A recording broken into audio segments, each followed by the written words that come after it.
How many of you have too much willpower? Here. How many of you would like to have more willpower? I think I'm one of those groups. Tonight I'm going to be talking about three things having to do with willpower. First of all, what is willpower? Second of all, what are the benefits of having good willpower? And third, is it possible to actually develop more willpower? First of all, what is willpower? Well, it's defined by psychologists as the ability to defer short-term gratification or temptation in order to reach a long-term goal. In a famous experiment, a psychologist took 5-year-olds in a room and he told them, look, we'll give you a marshmallow right now, but if you wait till I come back, you can have 2. It was interesting that some of the kids were able to wait and they got 2 marshmallows. Other kids, it was just too tempting. They got their 1 marshmallow right away. How often we act the same way. So the ability to forego gratification now in order to reach a long-term goal is very important in order to be successful. So what are the benefits of lots of willpower? Well, first of all, when they looked at these group of kindergartners, years later, in school they did better. The ones that had only, that were able to get 2 marshmallows to defer their gratification. They did better in high school. They did better in life. And many years later, they turned out to be more successful people. They had more self-control, which is another word for willpower. So willpower helps you in your health because you're not going to be doing things that are going to harm your health. It's going to help you in your mental abilities. It's going to help you financially because you'll look at your long-term goals financially instead of wasting money on things you probably don't need. You'll be looking at things down the road and saving for things that are really important to you. So those are just some of the benefits of willpower. Now, is it possible to actually develop more willpower? You might think, well, some kids are just born with a lot of self-control and other kids are not, and that's just kind of the way it is. But that's not really true. Willpower is a muscle, and it can be developed just like any other muscle by practice. It's kind of interesting. In our kitchen, we had a drawer that the silverware was in, and we went to that drawer for silverware for many years, probably, I can't even remember, maybe 30 years. Well, a couple of years ago, we remodeled our kitchen, and now the silverware drawer is over on the other side of the kitchen. And I know where the silverware drawer is, but if I'm not thinking about it, I open the drawer for silverware, and there's the dish towels.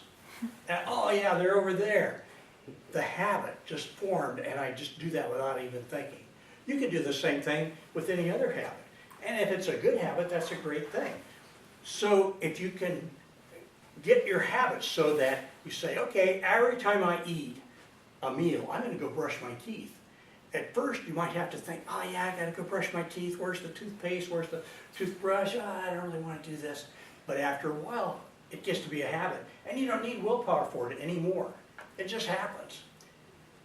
One of the problems with trying to develop willpower that I found in my own life is when you get to the new year and you have this big list of things that you want to accomplish, these goals, and maybe you have 10 of them, and it just isn't happening. You have to realize you only have a limited amount of willpower. It's just like money in a piggy bank. And when you spend that all spread it out over 10 things, you're probably not going to accomplish any of them. So if you really want to accomplish something and develop your willpower, pick one and maybe make it really kind of small. Instead of saying, I'm going to go run a marathon when you haven't been physically active, say, I'm going to get off the couch and just walk around the block. Maybe you could accomplish that, be successful at it. So take small steps and one at a time. Now, it's easy to run out of willpower. You get up in the morning and you have energy. When you have that energy, you probably have more willpower. Late at night, you come home, you've had a hard day at work, maybe a tough commute getting home, and the willpower is way down low. And that's the time when you think, boy, you know, some of that junk food in the refrigerator would sure be good. I think I'll get a bowl of ice cream right now. How do you overcome that? Well, one way to do that is to think ahead of time and say, I'm not going to be eating junk food at night. How am I going to accomplish that? It's going to be hard for me because I know that my willpower is going to be low at night. Very simply, just get all the junk food out of the house. And now, I've got to have ice cream tonight. Well, if I'm going to do that, I've got to get in the car, drive down the store. Nah, I'll just wait and I'll have it some other time. Another thing that you can do is say, it's not that I'm never going to eat ice cream, but I'm just going to eat it later. I'm not going to eat it tonight. It's not off the menu totally, but I'll have some ice cream. But I'm going to postpone it. And another way that you can develop your willpower, and when I read about this, I thought, that seems like it's kind of contradictory. Well, improving your physical health, getting sleep, meditation so you're not stressed, and things like that. Well, to me, it's like those are kind of the goals that you have when you're doing willpower. So how do you get more sleep if you don't have the willpower to get to bed at night? So it's a little bit contradictory, but I think if you work on it one step at a time. So more sleep helps you with willpower because you have more energy. And the physical activity, the good diet. And another thing that you can do as far as willpower goes is if you're running low on willpower and you realize, boy, I have this tough job to do and I just don't feel like doing it, I don't have the willpower to do it, take a break.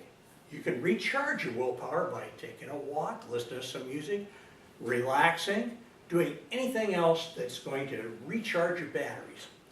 So now that we kind of know what willpower is and the benefits of willpower and maybe some ways that you can help improve your willpower, I encourage you all to think about your willpower and use your willpower to achieve your goals.